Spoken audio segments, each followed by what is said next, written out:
Alrighty. Hi, everybody. Hey, Sally. Hi. All right. We did it on our first try. We got Yes. connected.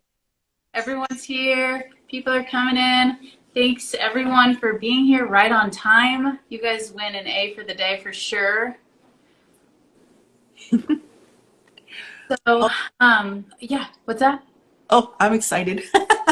Me too. Sally and I have been talking about doing this for a long time, and it got started because she and I just happened to start talking about how we both have a long history of binge eating, and there are so many similarities in our story, but so many differences too. So we like to call ourselves identical opposites, and it's like between the two of us that we would be a good resource for all of you that can, identify with certain parts of our story.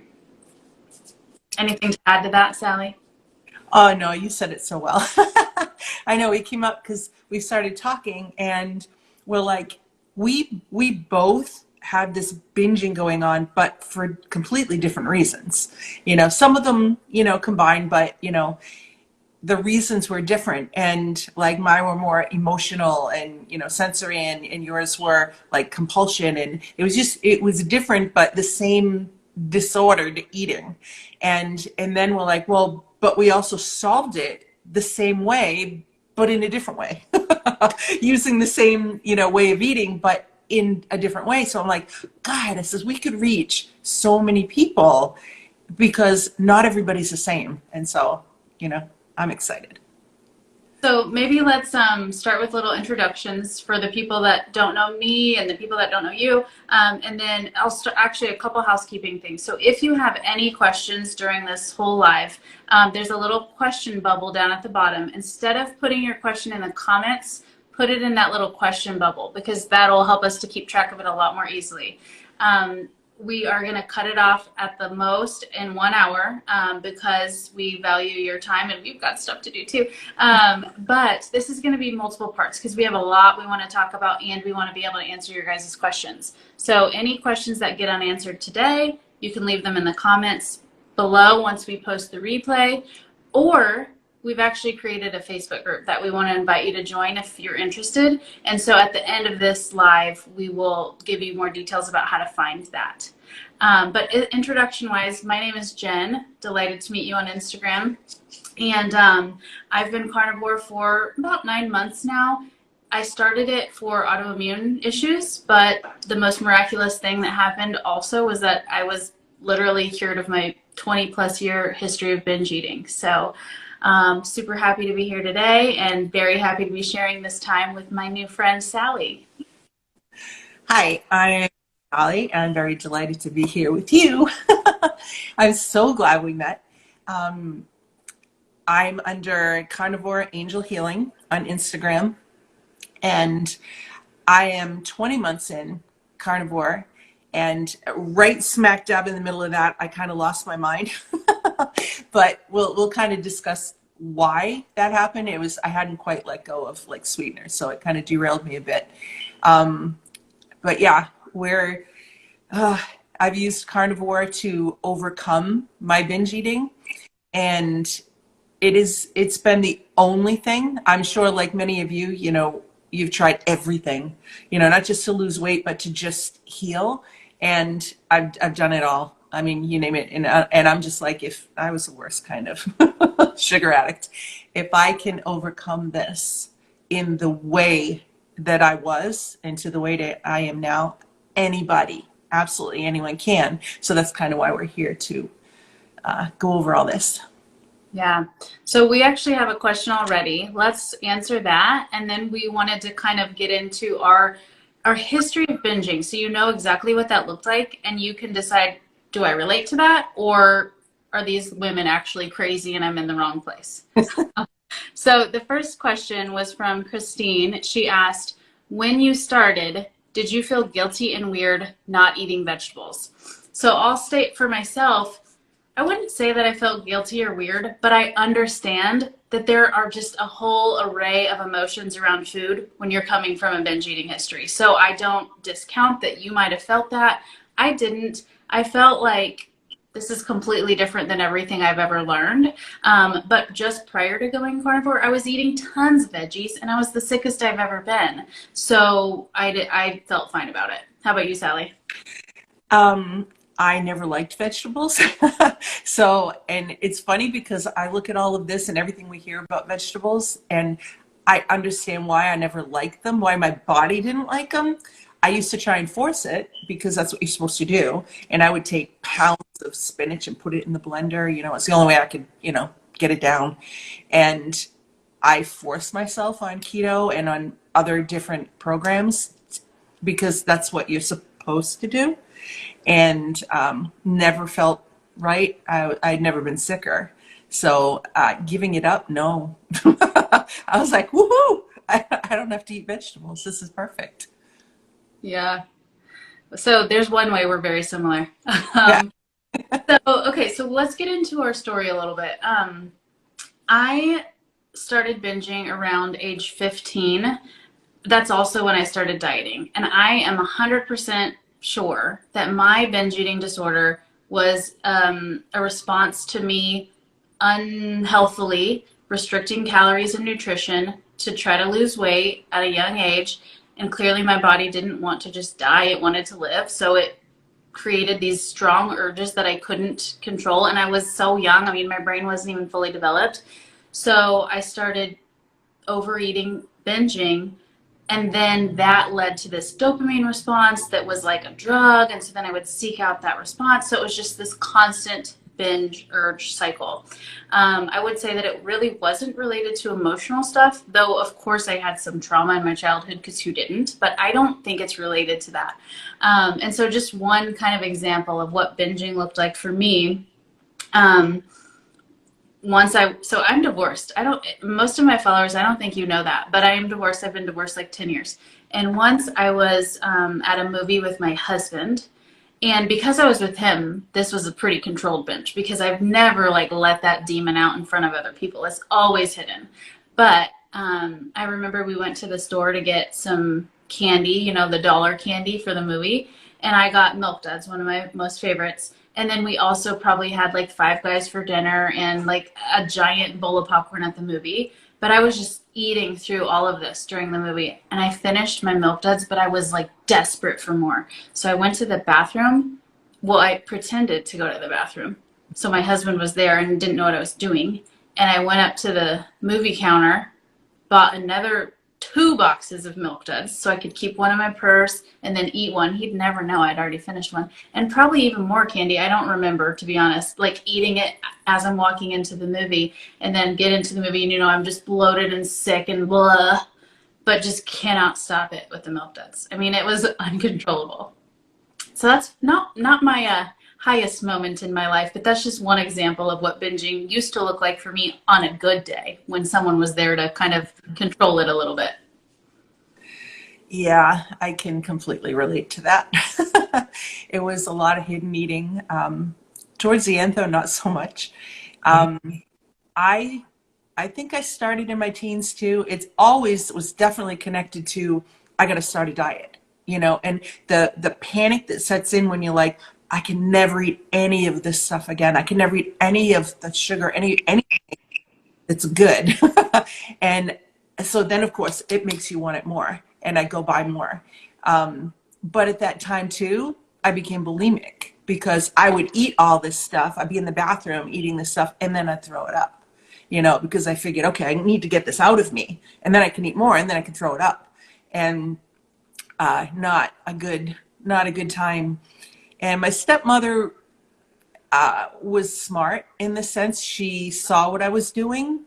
And I remember her telling me that she goes, and she didn't bring that up. She just mentioned, she goes, boy, it's crazy how, we eat food. And she goes, it doesn't matter if we're sick. She goes, our body will still take in the nutrients. We can eat whatever we want and it's going to absorb everything we eat. She goes, whether we, get sick or not. And I remember thinking, well, why the hell am I doing that? It wasn't fun.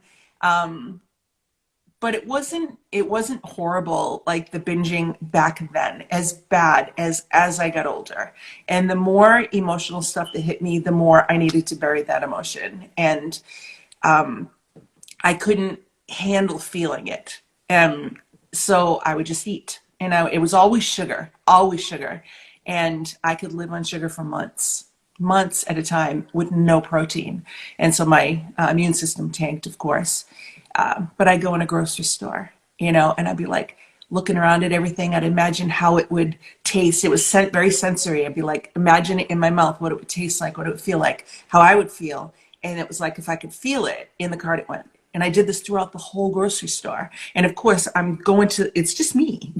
I'm going to the checkout, and I've got this mound of stuff. And I'm like, I can't buy this. I can't bring this home.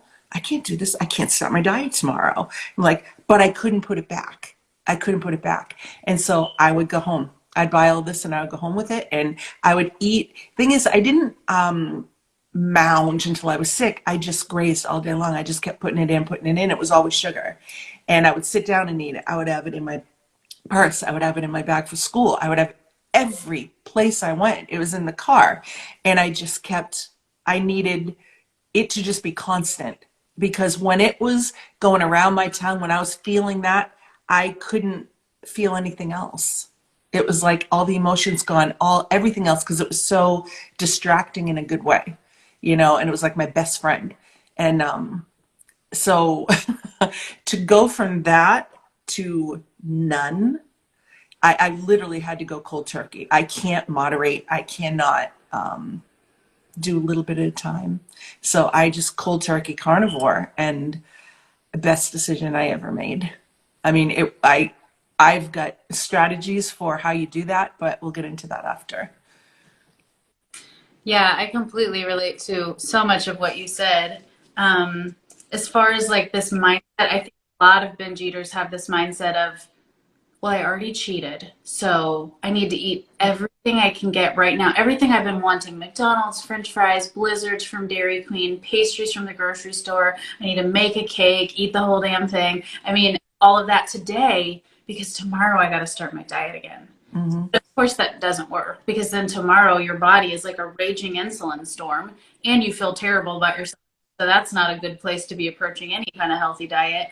And you're just lethargic and you don't feel like exercising and you feel like you're fat in your clothes, and then that's depressing. And then, I mean, it's just this never ending cycle. Yeah.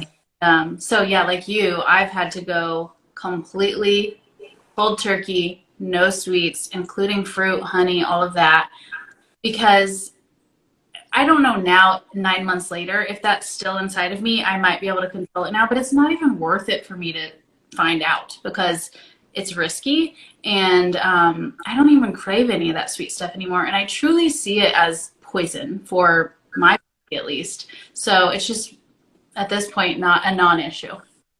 Yeah, I completely agree.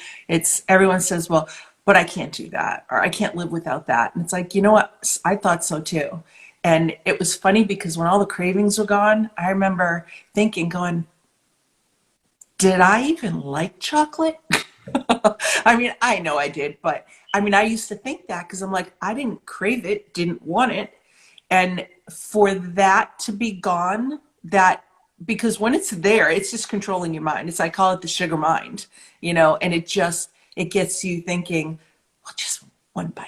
One bite won't hurt you, or okay, you can just start again tomorrow. Just enjoy everything you want to enjoy and start tomorrow. And of course, we know tomorrow doesn't come. And that one bite leads to, hello, 2 month long binge. So yeah, so not worth it. Yeah, I don't know how many tomorrows, Mondays, first of the months, January 1st, new school years, whatever's that I had. I mean, hundreds. Yeah. Worked. There's another question in the question box from Mrs. Ayala.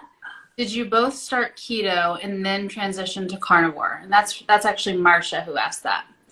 I did, but I was so many things before carnivore. I was gluten-free at one point. I did so many things. Nutrisystem, I did Whole30, blah, blah, blah. But I guess I was keto most recently before carnivore. That's not how I found out about carnivore, but I had been mostly keto with tons of binges and also all kinds of keto treats, which certainly led to binges, for a couple of years before I discovered carnivore. How about you, Sally? I did a lot of keto. I mean, I've done everything else prior, but keto, because I didn't know about carnivore, not really. I did keto. My daughter writes keto cookbooks, and so she's pretty big in that way. And so I just followed that. And it was like, I could be your taste tester. But like you, I was making the keto treats. I literally took everything I was eating, transformed it into what I could eat, made it all sugar free. So I really wasn't letting anything go. I wasn't letting the behavior go because I would binge on that too. Yeah, it was not a good thing. But it was when I got diagnosed with Hashimoto, that was a turning point because I knew that autoimmune conditions, one will lead to another, which will lead to another. And I work with people that have them, and I'm like, oh, hell no, I'm not going down that road. And so then I started researching and discovered carnivore because I talked to a lot of women that had reverse Hashimoto. And I was like, what did you do? And the one thing they all did was pure carnivore, no dairy. And so okay. And I I jumped in because I says they got rid of it. I'm getting rid of it because I don't care what anyone says. They can tell you, oh, you're going to have this for life. You're going to have to be on meds. I did it without meds, and it's almost gone. Hypothyroid's gone, but the Hashimoto's almost gone. So, yeah, that is what got me to carnivore. Where did you find these people that told you about carnivore? Like, Well, I listened to Dr. Berry. I knew about his wife. Not Chafee yet. I didn't know him yet. But I was also into fasting, so there was Dr. Fung. Um, but when he started talking carnivore, because he was a very big carnivore, more so than he is now. Now he's more general. And so I looked for groups and I started joining Facebook groups. And boy, they can be very dogmatic. And so when I found in the groups, I found people that were talking Hashimoto, and I says, well, has anyone gotten rid of it? And, what do you do for it? And these people spoke up. And one woman in particular said she had over 10,000 antibodies. Now, mine just said 1,000 plus. And I was like, and that was, to me, freaked me out because you're not supposed to be over like 9 or 1. And so she said 10,000. I went, and you got rid of them? I'm like, what did you do? And she took the time and gave me her whole story. And I was like, okay. I says, if this woman can do that, and then others as well, I says, if they can do that, so can I. And the thing is, I mean, at the time I was at my sickest, I was full of edema, I could barely move, I could barely breathe. And I knew, like, if I crouched down, it felt like my skin was going to rip. That's how bad it was. And I'm like, if it's there, it's got to be up around my heart and my lungs. I felt like I was 90 years old. And I'm like, I'm not going to live much longer. If I want to live past the next year, I got to do something. And my granddaughter's the one that, she got me. She's 5 now, but she was born under a pound. And so many things hit her that take babies' lives. And she survived. And I remember sitting in the room because I had to come back to school and COVID was rampant. And I was like, God, if she can do that, I got to stop being selfish. I have to do this. And I'm not going to live if I don't. And then what's she going to remember of me? And that was it. That was it. It was like, it was the day I went back to school that I was like, that's it. It was a turning point. I was not from my daughter's house. I went back to my own home, started school, and laser focus, but also, audiobooks and all that too. Because those first few weeks are a killer. yeah. There's so many things as I hear you talk that I'm like, oh yeah, this, and oh yeah, this, oh yeah, this, but it's like, this will go on for 4 hours. So I know. There's another question that I'm going to read. Are you able to see the question, Sally? No. Okay, so I'll be for sure the question girl.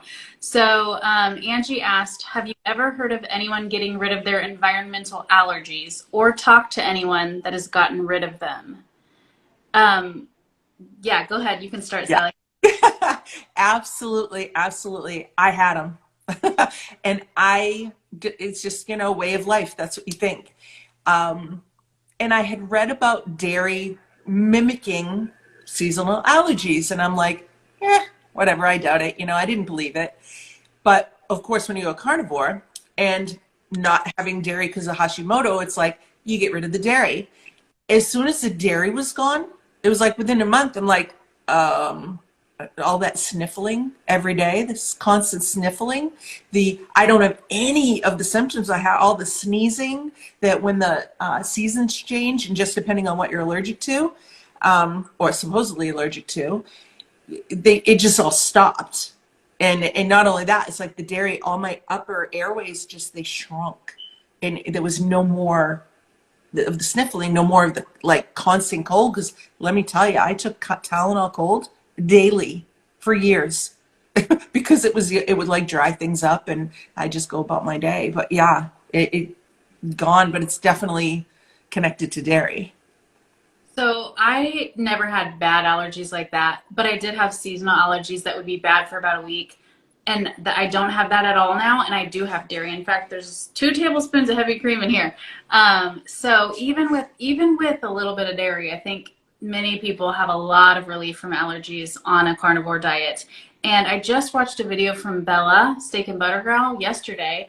It's an old video, I think, but she mentioned that she was literally allergic to her dogs. And then since going carnivore, she's not allergic to dogs anymore. So, I mean, it seems like woo-woo and magical, but it makes sense because this diet decreases inflammation and helps modulate your immune system. And an overreaction to environmental allergens is an immune response. So if your immune system is healing, you're not going to react to every little thing in the air anymore. Yeah. Okay, there's more questions. Yay. Let's see. I lost it. Is it normal to break out when starting? I'm gonna read both of these. Is it normal to break out when starting carnivore? And will sauces reduce my progress? Keto-friendly sauce. This person says they're doing it for inflammation and acne. So my opinion is that sauces can impair your healing. Even if they're keto, if they have some artificial sweeteners in them, if you're getting a sweet taste, then it's going to be harder, at least from the binging standpoint, to avoid temptations. Also, I don't think you're getting quite as much healing benefits by having the chemicals and the ingredients that are in the sauces. However, I think for some people, depending on your goals, if your goal is acne and inflammation, you can try it. And if you're making progress toward your goals, eating those keto-friendly sauces, and you're not having other struggles, then do it. Let your life be a little bit simpler. Have those things that you enjoy. And maybe over time, you'll find that you don't even want those sauces or need them anymore. But if you're getting stuck, you might consider cutting those things out. And as far as acne, my personal experience is my acne has really only gotten better on a carnivore diet, but everyone's different, depending on what's in your body that's causing the acne, like what toxins are trying to come out. I suppose maybe you're getting more of that out and your acne is getting worse at first, but it shouldn't be, I don't think, a long-term thing. Maybe a few weeks, maybe a month, but after that, you should be some improvement. And if not, consider getting rid of those sauces. What do you think, Sally? Yeah. I've known a few people that have broken out at first. But it's pretty much, because when you go carnivore, it's like it's trying to detox your body. So it's literally trying to push out the stuff that's in there. It's trying to get it out, and sometimes it comes out through your pores. So, but that usually clears up pretty quickly. Most people don't have an acne problem, or if they did, it's like goes away. With the sauces, I agree with you on everything you said. And it's also, especially in the beginning, if it's something that will keep you carnivore, if it's something you have a little bit of and it keeps you carnivore, it's like, that's the goal. Because like you said, eventually you're probably not going to want it. I mean, I used to season everything, and now it's like salt, Redmond salt, and the meat just tastes so much better that way. I agree. And somebody brought up a really good point. I'm going to see if I can find it. Carnivore Latina said that she has issues, allergy-like symptoms, I think she means, from pork from the histamines. And so that's an important point to bring up. Some people have a histamine response to, or some people react to high histamine foods. I'm not a super knowledgeable person in this area, but I know it's like aged meats and things that are cooked for long periods of time, like broths and things like that, that can create a histamine response that is sort of allergy-like symptoms. Do you know anything more about that than what I'm kind of rattling off here? Yeah, it's happens to quite a few people. If they've eaten a lot of vegetables their whole life and now they're going cold turkey without them, it's like the body can react. It's basically detoxing, but in overload. And Sally K. Norton is an expert on this. You can look her up, and she has ways to get through it. And it can be, depending on your load, it can go on for years. But she also recommends like having either lemon in your juice or like black tea. There are oxalates in those things, but if you have that like once a day, it helps lessen the impact of the oxalate dumping, so to speak. And eventually you can just kind of get rid of it. But it's basically having a little bit of oxalates in your carnivore to lessen the dumping of the oxalates from coming out of you. Because some it comes out their eyes, some it like comes out through their skin, like little crystals. It's different. And others it's in their joints. They feel, achy in their joints. It does pass, it does get better. But it's a detox process, and it's basically showing you what, your body's dealing with, having it inside. Sally, Pamela has a question for you. Do you eat butter if you don't eat dairy? Yes. Lots and lots and lots of butter. The way I've learned about butter through some of the doctors online, it's a fat. The way it's processed into a fat. And yes, it does start from cream, but when you're using it, it's a fat. It doesn't end up being cream. And it hasn't bothered me. But that's not to say it wouldn't bother some people, because it does for some people. And if you're just starting carnivore, you start on the low end, and then you work your way up, because butter, from what I'm learned in the steak and butter gang, it has helped like a stick of butter a day, 2 sticks of butter a day. Some have more, but it really helps balance the hormones. It helps if you have PMS issues. The hormonal stuff that women go through, it is remarkable at taming it down, especially the mood swings.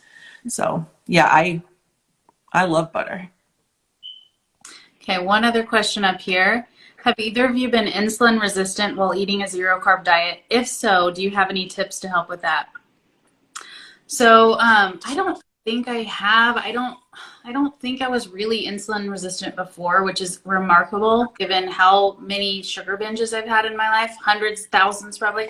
But the reason I don't think I am is because as soon as I started tracking ketones and glucose, it's always been, my glucose is always low in the mornings, and my ketones are always high. Now, if I eat a lot more protein on a certain day, my ketones may go down, but my glucose doesn't really budge much. So again, this is another topic I'm not an expert on, but I believe that would say I'm not insulin resistant. How about you, Sally? Yeah, when I started, my A1C was in diabetic range. I would not go to the doctor. I said, I don't want that label. But I was smart enough to know, 2 months in, of like, if I don't do something within 2 months, I'm going, because I'm not dumb. But I went from A1C of close to 7, 6.8, down to 4. And it went quickly. It was literally within a few weeks. So I know I was, but I'm not now. And it's because, right, the glucose has just stayed stable. Now, it was higher when I was eating cheese, because I had a test that said I had no sensitivity to cheese. So I said, well, I'll just keep cheese in there. But it stayed somewhere up around 90. And I was like, well, something's not right. And when I gave up cheese, of course, I dropped weight and got off the CPAP. Everything shrunk inflammation wise. And the blood sugar dropped down to the 70s again. So only fasting does it drop more, but I feel perfectly fine. So do you think that cutting out dairy was helpful for decreasing your insulin resistance, or do you think it was just more giving it time on a carnivore diet? Dairy definitely had something to do with it, but I mean, I went from eating pounds of sugar a day to none. So I can't say dairy was everything. Dairy did a lot. But the cheese part, like I was eating no other dairy, and it was cheese cheddar that I was still eating daily, pretty much. And when that stopped, I stopped that in May. Everything, even my body felt different. I used to feel like thick around the middle, and yet then all of a sudden I had that hollow feel that you love when you're like losing weight and stuff, and got off the CPAP within 2 weeks. I mean, it was remarkable how my body changed when I let go of the cheddar. Yeah. But the blood glucose too, that just dropped. Okay. So if you have any further question about that, then ask it in the question box. But if that answers your question, then awesome. It seems like we're on a good roll here, having discussed sort of our binge history, and now a lot of questions are consistently rolling in. So for the rest of today, how about we'll focus on these questions. We'll answer as many of your guys' questions as we can. And then we're going to have another live. We have to decide when that's going to be, and we'll let you all know. And what we can open with during that one is how we actually both started a carnivore diet, started binging again, what we had to change to avoid that, but both ended up doing that. So if you feel like you're saying that carnivore diet helps get rid of binging, but I'm still binging, well, we've both been there. So we'll definitely share that next time. And then also at the end of the live, when we're done with all the questions, we'll talk about that Facebook group if you care to join. So as far as questions, what kind of meat okay, hang on. Okay, Elizabeth is asking, basically, what kind of meat does it have to all be grass-fed because I can't afford it? Absolutely not. I do eat some grass-fed meat because I buy it from a local farmer, and it's just easier to buy like a quarter of a cow, and they happen to have grass-fed cows. But most of the meat that I buy at the store is grain-fed, and I actually kind of prefer the flavor of grain-fed. And actually, I want to turn it over to Sally, and then I might have a couple more comments about that if you don't cover them. Okay. I've never eaten grass-fed meat. I can't afford it. I just eat what I can afford. I usually shop at Walmart, sometimes Hannaford, which I don't know if you guys have a Hannaford near you. I just buy what's on sale. And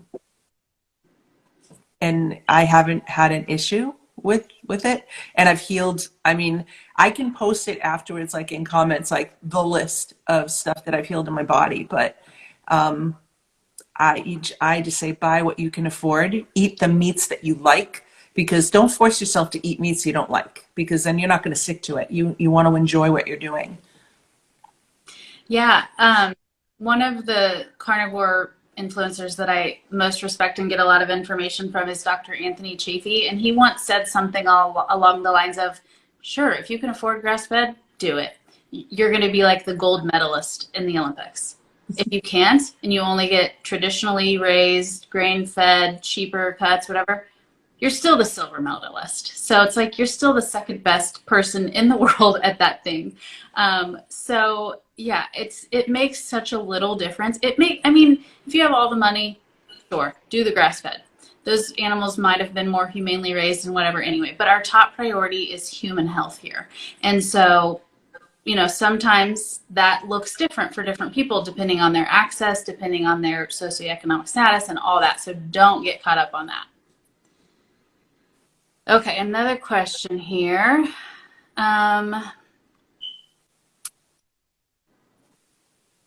So do you eat OMAD or several meals, and do you fast? I'll start with this one because my answer is boring. I eat several meals. I usually eat 3 meals a day. Now, yesterday I had a really, really fatty breakfast and kind of a medium lunch, and so I just wasn't hungry for dinner. So I had some bulletproof water, thanks to Serena Carnivore's recipe. Super delicious. So I'll do like an accidental fast, or like a non-planned fast from time to time. But I think because of my history with binging, sort of this like restrict binge rather than this emotional thing, it's more of the if I restrict myself, I'm more likely to binge. I have to be a little bit more careful, I think, with restricting myself when it comes to time of food, type of food. Like I need a little bit more freedom. Otherwise, I just get a little tempted, like, oh, I said I was going to fast all day, and I just had a taste of whatever thing, and now I just need to eat more. I just start to feel that gremlin coming up a little, so I really don't fast. But Sally does, so here we go. Yes. Now, see, I have the opposite. And with fasting, it helped me control those urges. I I think it was a big part of why I did stop eating because it's very hard to explain, but and I didn't jump right into fasting because I used to fast for, oh, I just ate all this stuff, now I got to fast for 3 days. It's like wrong mental mindset. When I joined Steak and Butter Gang, they have a feasting and fasting program, and it is a gradual lead up. They have this priming thing where you're eating everything you can for a couple weeks to get your body completely satiated, your hormones balanced, and then you work into these fasts. It's a very slow progression over like 3 months. And it is an amazing progression because you're fasting, you can do a 48-hour fast, you can do a 72, and it's literally effortless if you have nourished yourself well enough. Okay, that's the biggest part of it. There's no white knuckling allowed. And so now, because I'm way into this, now I have my schedule set, and I can modify that depending on what's going on in life. But I will fast on Monday, Wednesday, Friday. I do OMAD Tuesday, Thursday. So it's literally like 48 hours in between each eating day. And then Saturday and Sunday, I will do one MAD or two MAD, and then back on Monday, fast again. And it works. It's easier for me, even if I was doing constant alternate day, because I work at school. So I don't have to bring any food. I get home by, 2:30 well, 3 o'clock now, but they just changed my hour. So it might be like 2:30. And I just come and eat when I get home. Now, when I eat though, I eat. I will have a ribeye, a half-pound burger, and maybe some pork rinds, and I check the ingredients on pork rinds because they can have bad oils. But yeah, I eat. I nourish when it's my time to eat. And then I'm full, I'm done, and I'm done until the next time I eat. And that works for me. It doesn't work for everybody, but that's my schedule. But I'm able to do it, and I'm able to do it effortlessly because of how I went through the program and worked my body into it. It's like building a muscle. So I have a question about that. Does Bella always go over that fasting program in all of her monthly groups, or was that a special thing that you had joined? Oh, no. It's ongoing. It's a program developed by Coach Raymond. And whoever joins the group, you absolutely, there's Zoom calls because there's challenges every month. And in the Zoom calls, they explain everything. The group itself is free. Anyone can join the group. You can be carnivore. You can do it however, your carnivore way. And if you fast, you fast. If you don't, you don't. The program itself is nourished fasting to lead you successfully long term. I should say nourished eating to lead you successfully long term into fasting. And it's remarkable. I've seen so many people heal, and my list of healing is just through the roof, and it just keeps growing. And I've lost 110 pounds. Now, you don't be 59 years old, 8 years postmenopausal with Hashimoto and lose weight. It's like unheard of, and I couldn't do it before, but now it's just working. And so I can't say enough about it. It's a remarkable program. It's incredible. It leads you where you need to be, and where you want to be, but you don't have to do that. And they actually encourage intuitive eating. Figure this out to fit your life. It just gives you a setup to set you up for success. And so if you go through those 4 months, and then develop it in your way for you, it's perfect. So that's a great segue into a question about weight loss. Angie asked, have either of you lost a significant amount of weight since starting carnivore? I'm at a stall and would like to know how to get out of this stall. So I have not lost near as much weight as Sally. I started out probably 20-ish, 25 pounds overweight. And when I first went carnivore, I lost about 10-ish pounds, um, which felt good. I'd have been happy just being stuck there. But then I did, over the course of the next couple months, just gain a pound or two here or there, slow and steady, feeling fine. Body composition is good, but I wanted to lose a few more pounds. And so I started the high fat carnivore about 5 weeks ago. And so I've lost about 9 pounds in the last 5 weeks. So that really helped me break out of a stall.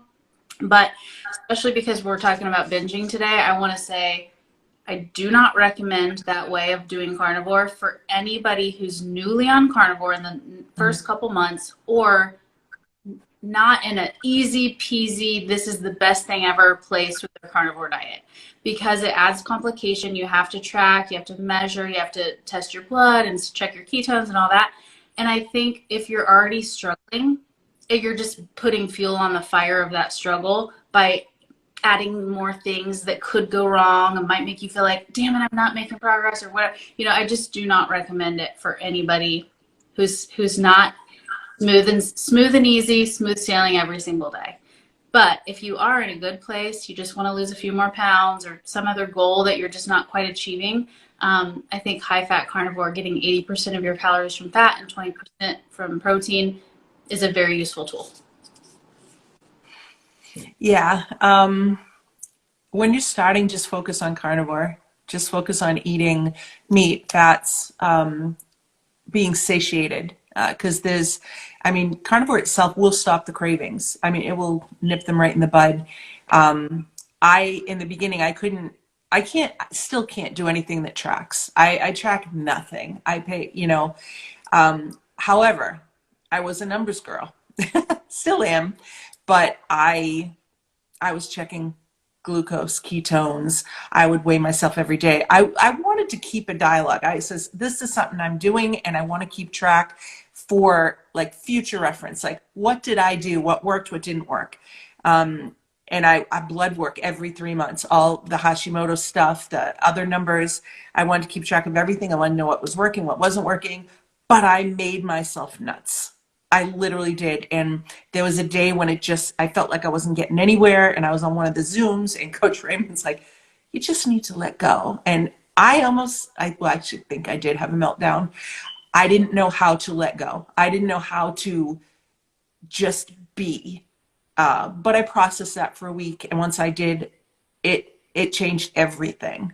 I let go and I stopped with the scale. I started focusing on the healing, and it changed my entire world. Even though I had had a lot of healing up to that point, you don't want to start that way because you don't need to. It's not necessary. You don't have to track a darn thing.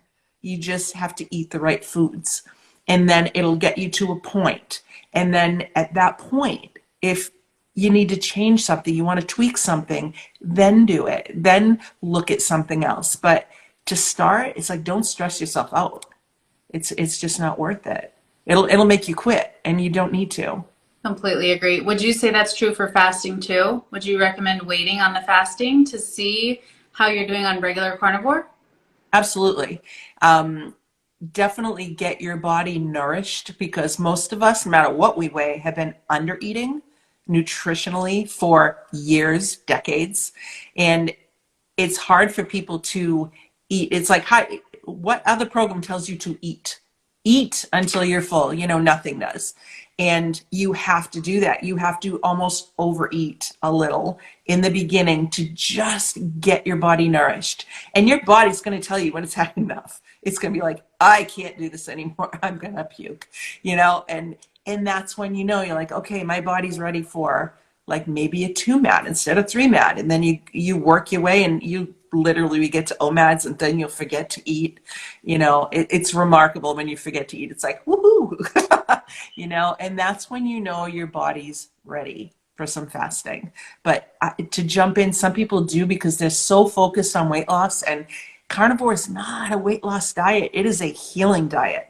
And when your body heals, then it will let go of the weight. But if you don't give it what it needs to heal, that's not going to happen. You're going to stay on this roller coaster. And certain things that you have to give up, like sweeteners and stuff. I could not have done this had I not mentally chose. It's like I can never have sweet again in any form. If I had not done that, still be on the roller coaster. I'd be binging. I had to decide. It's like, am I going to do this right, or am I going to stay on this roller coaster? And part of that was, deciding nothing sweet ever again in my life. But now I don't even want it. So sorry, I kind of. That was very well said. I will add one thing. Some people, usually women, message me and say, I hear you saying I need to get rid of sweets, but I just can't imagine getting rid of that for my whole life. And so it keeps them from even starting. So what I recommend is not easing it. You keep a little sweets. Absolutely not. That I think that works. But what I would recommend is committing to, let's say, 60 days, whatever you want, 30 days, 60 days, 90 days. But in this example, let's say you commit to 60 days of no sweets whatsoever, white knuckle it through the first couple weeks. And at the end of 60 days, if you are like, I really want to go back to being able to have some sweets, it's your life. You get to choose that. But there's a very good chance that you won't even want that anymore, just like Sally and I have experienced. But it's hard to commit to a lifetime. It's not that hard to commit to 60 days. So I think that's meant to can be helpful. Somebody asked, let's see, PT Trish asked, are you both 100% carnivore? Yes, except I do have coffee. I gave it up for 30 days, didn't notice any significant improvement in anything. It seemed fine with or without it, so I still have it because I enjoy it. But otherwise, it's only meat, eggs, and a little dairy for me. That's it. How about you, Sally? Yeah, I never liked coffee, so that wasn't an issue. But yeah, it had to be pure. And it was from January of this year. Now I'm 20 months in, but like I said, that whole middle period where the artificial sweeteners derailed me, they literally led me back into sugar, and that went for a binge. But as of January, it was like, nope, I'm all in. And that's made the difference. But meat, animal fats, no dairy anymore, and water. It's like, but I look forward to that now. So Do you eat eggs? I will have eggs now and then. Supposedly, I'm highly sensitive to them, according to a test.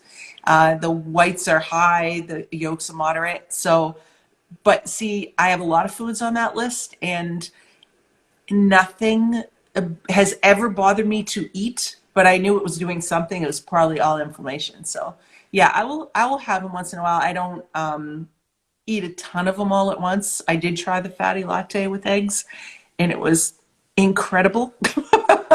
But I'm like, that's like 6 eggs and a stick of butter. The way I do it, when I do it, it's like 32 ounce vat. I don't do things small. I just don't. It's like I want to eat. I want to have things until I'm full, until I'm satiated, and so yeah, no limits. Great. Okay, a couple more questions here. Angie, yes, I will post this. Yes, I will post the Facebook group in the comments. We'll also announce it here as soon as we're done how to find it, but it'll be in the comments as well as soon as we do the replay. Kristen said, everything Sally has healed, I currently have with my own health. Yet I am so nervous to jump on this carnivore journey. I need this. I mean, I feel like we need to punt this to you, Sally. She relates to you. But the one thing I'd say is that I think jump in for 60 days then, and then see how you feel. Sally, what would you say? Even if you jumped in for 30, you're going to feel a remarkable difference in even 30 days. But it's a thing where you mentally commit. For me, I'm like all or nothing, and I always look way too far ahead, but that's just me. And so that's why it was like, when I gave up stuff, I gave it up. It was done. Especially the sweet, and I say sweet because it's artificial, real, whatever, anything sweet, the sweet taste, that just kind of keeps cravings. It keeps you not completely on track. But with everything I've healed and still new things I'm realizing, like I put on EOE, which is eosinophilic esophagitis. And I never knew what that was. And I heard someone talking about, oh, the bubble, it's gone. And certain foods would create this bubble here and I couldn't swallow. And then eventually, everything comes up.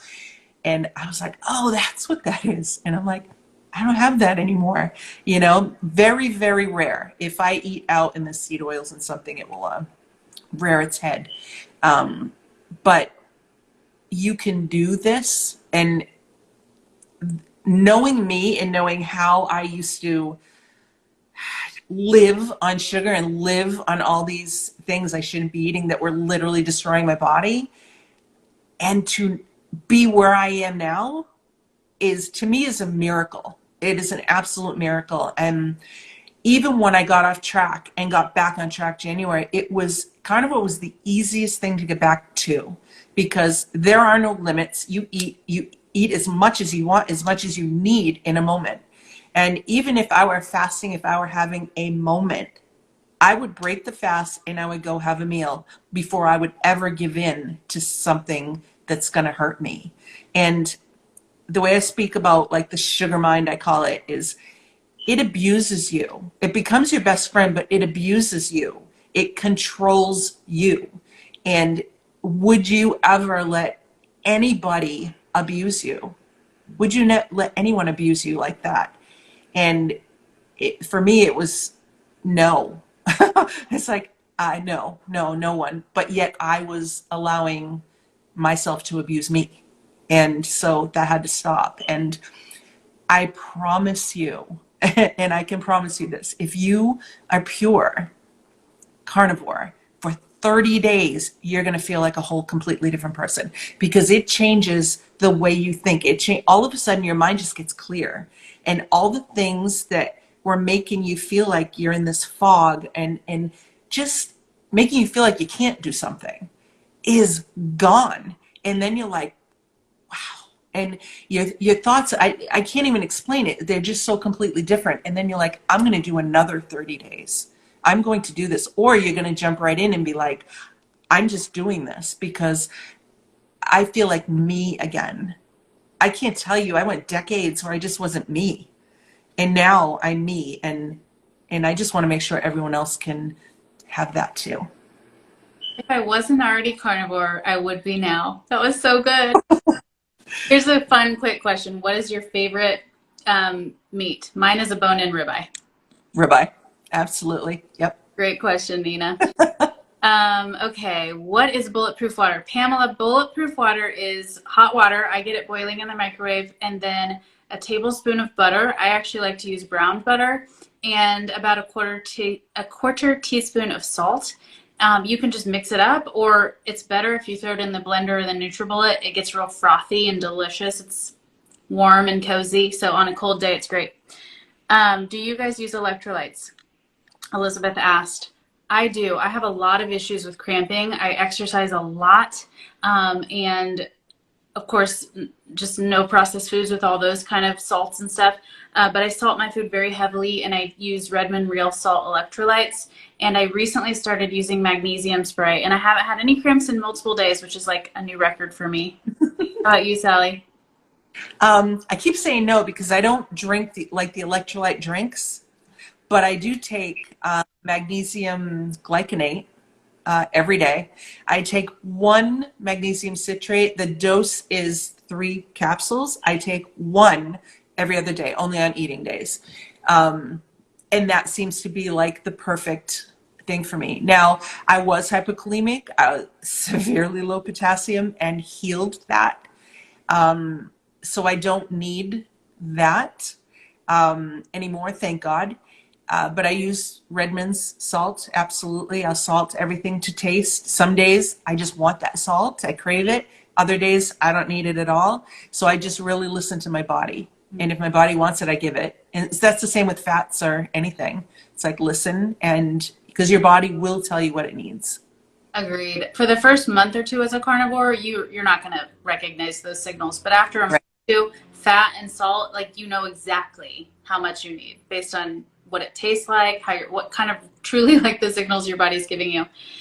There's a couple more questions right now, so let's answer those. And any further questions, save them and put them in the comments as soon as we post the replay, which will be right after we're finished here, so that we don't miss them.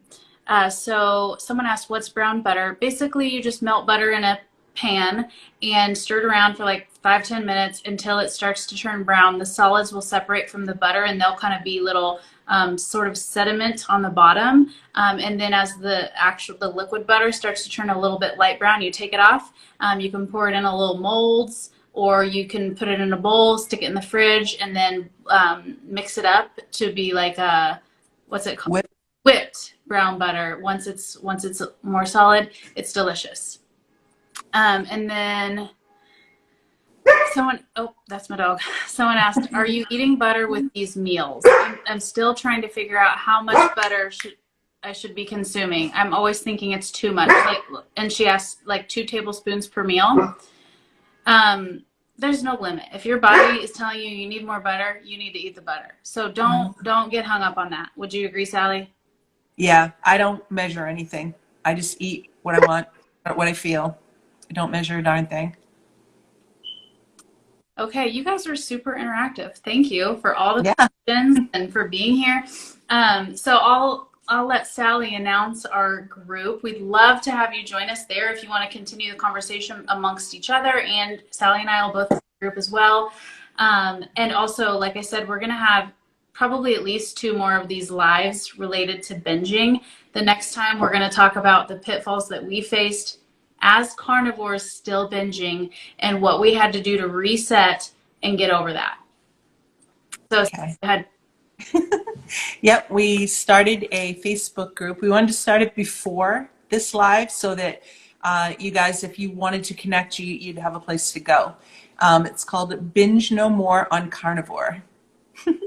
You can there are questions. There are 3 questions that when you join, just answer the questions and then you'll be admitted into the group. But we want to be able to answer more questions there. We want to help you navigate carnivore and just really get rid of binging, the binging behavior, because it is a behavior and it's just so important that it be gone, because then you have like food freedom and mental freedom, and there is just nothing like it because it doesn't control you anymore. And just in case you're wondering, it's free. So there's you can join for free. And if you leave comments below the replay, we'll answer them there too. But we do ask that you try to ask them in a public forum, either on the comments on Instagram or on the Facebook group, so that we can answer them for the whole group instead of one-on-one, just to kind of free up our time a little bit, if you don't mind. All right. Thanks, everybody. Sally, that was so good. Thank you so much. Thank you. This is fun. I can't wait for the next one. Yeah, we'll see you all soon. Bye.